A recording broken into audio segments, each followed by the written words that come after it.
लगभग 13.8 अरब साल पहले ब्रह्मांड एक बड़े धमाके बिग बैंग से अस्तित्व में आया। उस समय यहाँ केवल गैस और ऊर्जा थी, कोई तारे, कोई ग्रह, कोई जीवन नहीं था। लेकिन धीरे धीरे पहले तारे बनने लगे जो केवल हाइड्रोजन और हीलियम से बने थे। इन पहले तारों की उम्र बहुत कम थी, लेकिन जब ये अपनी पूरी ऊर्जा खर्च करके फूटे, उन्होंने ब्रह्मांड में कार्बन, ऑक्सीजन, नाइट्रोजन और अन्य भारी तत्व फैला दिए, जो आज हर जीवित चीज की नींव हैं।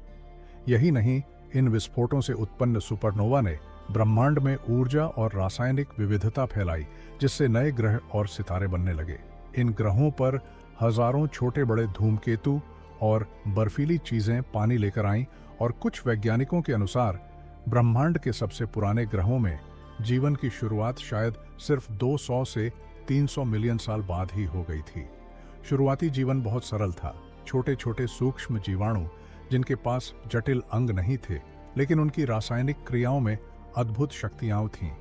ये जीवन के सबसे पहले संकेत थे, और इन जीवाणुओं ने ब्रह्मांड के रहस्यों को अपने अंदर छुपा लिया था। क्या आप जानते हैं कि कुछ वैज्ञानिक मानते हैं कि हमारे सौर मंडल में मौजूद ग्रह और चंद्रमा जैसे यूरोपा और एनसेलाडस भी आज जीवन को छुपाए रख सकते हैं, क्योंकि वहां पानी और कार्बनिक तत्व मौजूद हैं।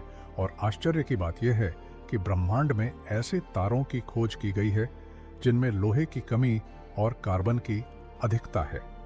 ये पहले जीवन वाले ग्रहों के संकेत हो सकते हैं।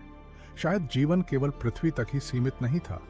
ब्रह्मांड के कोने कोने में ये छोटे जीव या उनकी विरासत अब भी मौजूद है, अपने रहस्य सुनहरे सितारों के बीच छुपाए हुए। वैज्ञानिक मानते हैं कि हमारी आकाशगंगा में ऐसे ग्रह मौजूद हैं जो पहले जनरेशन के तारों के चारों ओर बने थे, और वहां जीवन संभव है। इसलिए अगली बार जब आप रात में तारों को देखें या किसी तारे के पीछे अपनी इच्छा मांगे, याद रखिए कि ब्रह्मांड का पहला जीवन अरबों साल पहले शुरू हुआ था।